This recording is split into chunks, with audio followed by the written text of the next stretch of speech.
Oh, no. Sorry, guys. I'm ready, and I'm just gonna close this.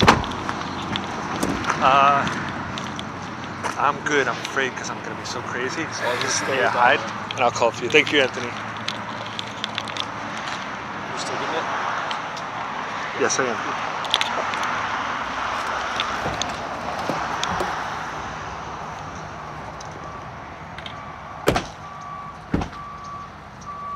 You beat us.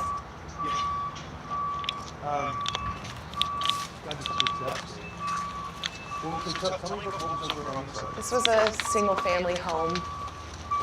Just had a really long lot. So, then we had our fence that went all the way down this way between. On the other side of that was La Mancha Apartments. All right. They're all gone. Which way did the fire come? This one? So, up over the hills here, this is Mark West Springs. And what's that place, that area called? Matt and Mike live. Anyway, Napa is that way. Right. And so That's the Mike on the mountain range over there. Yeah. So we So caught it came up and that. over. And that's where it really picked up steam and just came roaring down. When we go back, we'll go this way. And it's just, there's nothing up here and then up the hill. It's all gone up there. But the crazy thing is you just see the way that it just jumped around because it was so windy. Embers, softball size fires floating everywhere. Like jumping highways. 6 lanes. 6 lane highway. 6 lane highway. Because if you think about it, Coffee Park is on the other side of 101, which is that whole residential neighborhood that is gone. Yeah. Was there anything between here and Coffee Park, or did you go like Coffee Park? Just Coffee It Park. caught part of the Luther Burbank Center up here, a little bit of the hospital, but just jump the highway. Crazy. It's so random that the gas station, like if you go, it's all burned from here to Mark West Springs River Road. There's a gas station on the corner, completely untouched. There's a gas station at the entrance to Coffee Park, untouched. And up Fountain Grove, if you drive up there, you can still see some homes at the very top, but there'll be entire neighborhoods gone, but 2 or 3 homes perfectly fine. And it's kind of a bittersweet. Okay, you still have your home, but look at your neighborhood. This is what you're going to go home to for the next 3 years. I've heard that. Survivor's remorse. Yeah. Do we actually get side? Yes.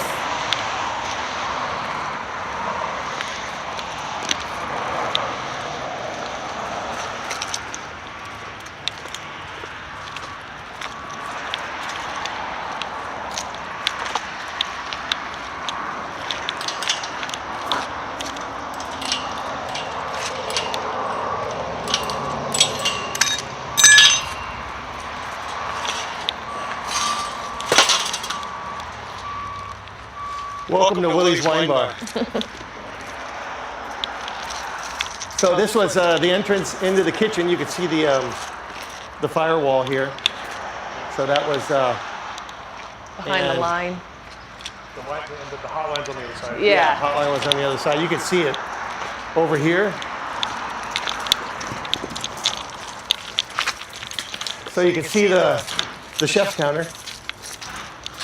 And so I think 2 years ago we did about $100,000 kitchen remodel, custom made refrigeration, the line. It was beautiful. It was like, in the very beginning when we opened, we had no money, so you worked with what you had. And over the years, as things got better, we would just upgrade, and that was our latest upgrade. But that thing right there, the plancha, we got that maybe 3 weeks before the fire, and it was a new piece of equipment. And you know how this goes. The grill guy hated it because I moved his cheese, and he complained for about 3 weeks. And then when we finally got a chance to come out here after the fires, I saw it all warped, and I took a picture of it and I sent it to him. Don't have to worry about the plancha anymore. Don't have to worry about the plancha anymore. I love a good plancha. So what's really, like, there's, the swamp cooler is on top of the chef's line, Yep. which was above. So there was a second story here. So the office and the file cabinets are on the bar, in the bar area. So everything that was up top is all one level. But I was mean, talking you to can our adjuster, our claims adjuster yesterday, and he was out here Friday, and so he's like, okay, so it was a single story. What was the square footage? I said, no, it was 2 stories. Doesn't seem like it, but Just collapse on top of each other. yeah. You could see how hot it was Yeah. and fierce.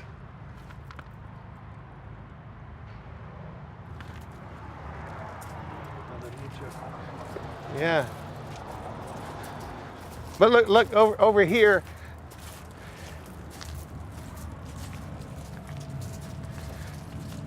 Patio section with those 5 heaters with propane in there are fine. Watch your, when you get Watch yourself, Lucas. into this area here, watch out for nails.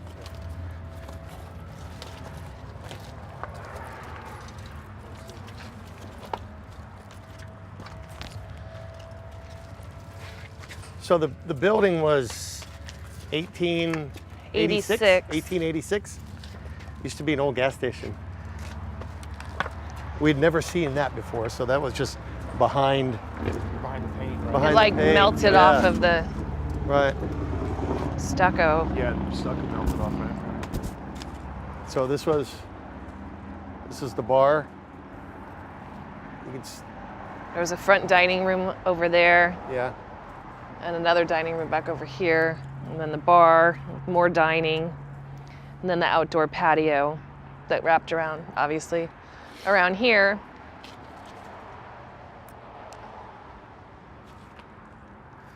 Just can't get your mind around it. I know. Like 1 minute, this is like the first restaurant in your empire, something you've had for 15 years. Yeah. And then Yeah. the very next day, it's just gone. Gone.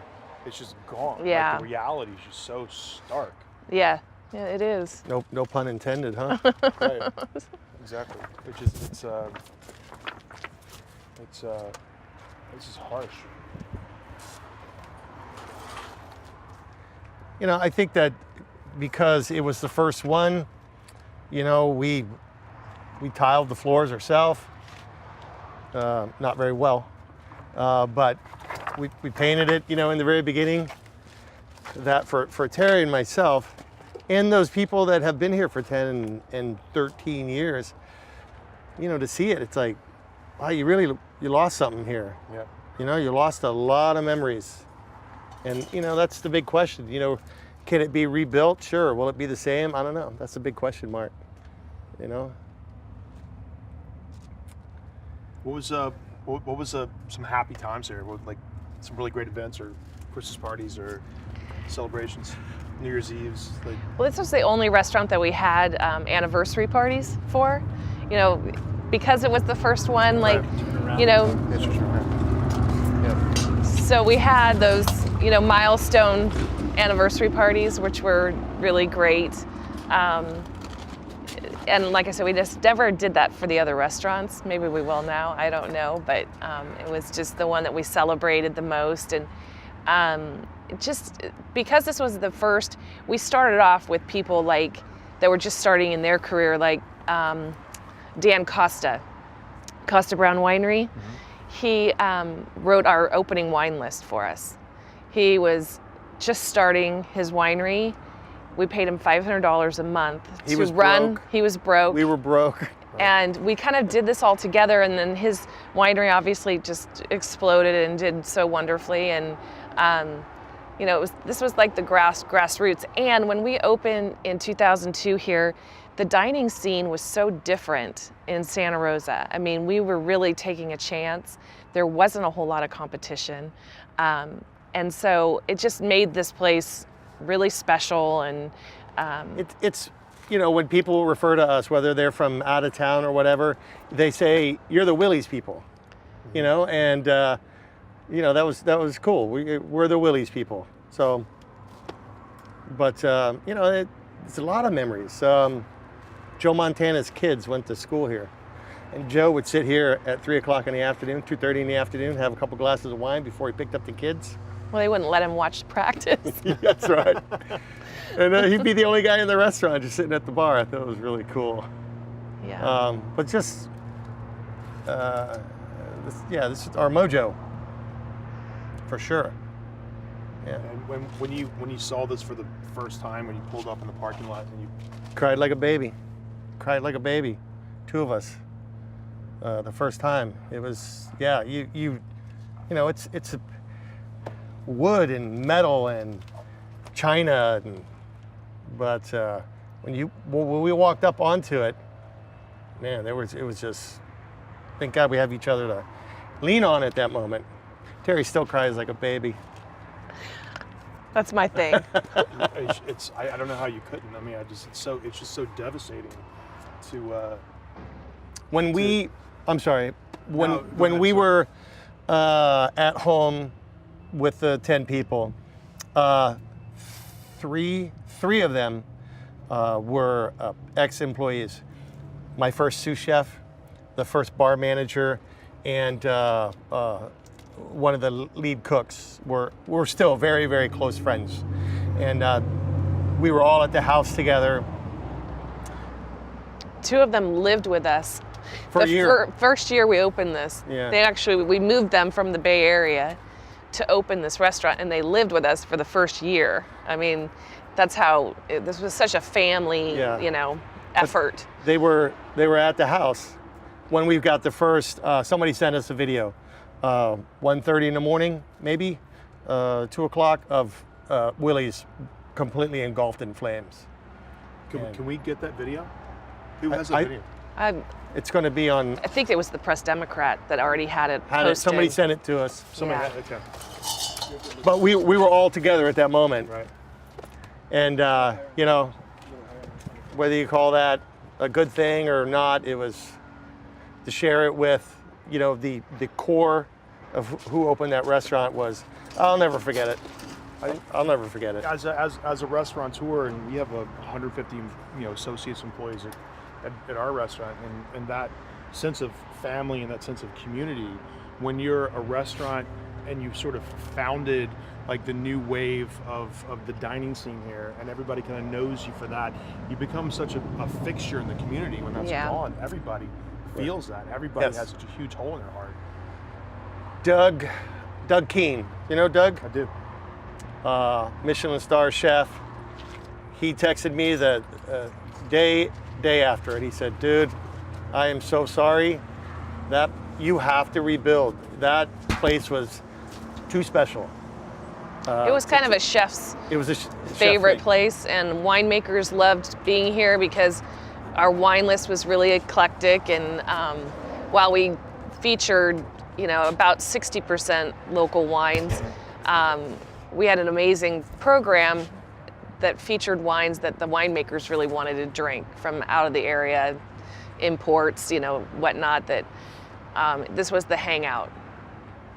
But as Terry puts it, to sum up Willi's Wine Bar, when we came across this space, because it's off the beaten path, maybe most people just drive by it, but she found it, and she said, "Mark, I think I found the spot. It's in the middle of nowhere, but it's in the middle of everywhere." Mm-hmm. And that was Willi's Wine Bar. And I think that's what made it special. It was, you look around you, this is Sonoma County, 360 degrees around Willi's Wine Bar. That's kind of a unique situation. So when people say you're going to rebuild, it has to be here if it's going to happen at all. I kind of feel that in the heart, don't you? Yeah, I do. Absolutely. Because this was, like we said, this was the private girls' school, the private boys' high school here. And so, before games or during games, the parents would run over here to get a glass of wine. Mm-hmm. Huge soccer fields over here. The Luther Burbank Center, so before shows, this was like the theater district. Yes. So, the show started at 8 over at Luther Burbank. By 5:45, every person was in this restaurant, and by 7:45, every seat was empty. I mean, it was just boom. Cars parked up and down the street, and you would drive by and you go, man, what's happening there? Something's going on. It's just packed. And it was a super easy place to, get your food and wine on. And a wine bar in the middle of one of the most important wine regions in the world. And so it's where winemakers would come and hang out. Absolutely. Yeah, it was a wine bar for winemakers in a way, and that's what I really loved about this place. It was just so special for the region. That's the first place I learned to not judge a book by its cover. You'd have people sitting at your bar that were in cowboy boots and jeans and mud up to their knees, and they looked like they'd been in the fields for 4 days, and they would be some of the greatest winemakers in our area. Just sitting there with a unlabeled bottle of wine that they brought in to share with us, and just came off from harvesting grapes. But you said it super, truly that we super are a special. town of farmers here. We are. I mean, that's who we are through and through, and without any pretenses, these people would show up that we're like, okay, you're Stephen Kistler. Okay, Right. Gina Gallo, and in your Overalls, just out of the vineyards. Yeah. That's so special about what we have here, and some of the biggest names in the world of wine would just come and be a part of it, and Yeah. just come and hang out. Where they could just kind of relax and kind of put their feet up and feel like they're part of a community. Yeah, some big deals have gone down in this space. I imagine so. Yeah. Not much to salvage. We got two things. What did the restaurants sound like when you kind of walk in the door? Was there always kind of its interesting hum and the voices and the clatter? Like, to me, when I see this, immediately my mind starts to, it puts me in the room right away. You start to kind of hear everything. You kind of, as if you could literally just kind of walk back into the space in your head. It just feels alive. Like what I'm looking at doesn't feel real. Well, this place too was, because it was such this weird configuration. It didn't have the big high ceilings. There wasn't anything modern about this place. But when you stepped into the restaurant, it was like you stepped out of time, like you just dropped out. You were here, and it just was like walking into someone's home. And I know people say that, you hope your restaurant feels that way. That's what this one felt like. And with a staff that's been here as long as they have, you always walk in and you always know somebody. The staff was as much a part of the decor and the ambiance as anything. I mean, at the top of the list. And it was amazing to see customers come out of the woodwork and support our staff. Hey, we have a gentleman that. I just want to make sure we get this on film. I don't want to miss it. I don't want to miss this conversation. Yeah, he's.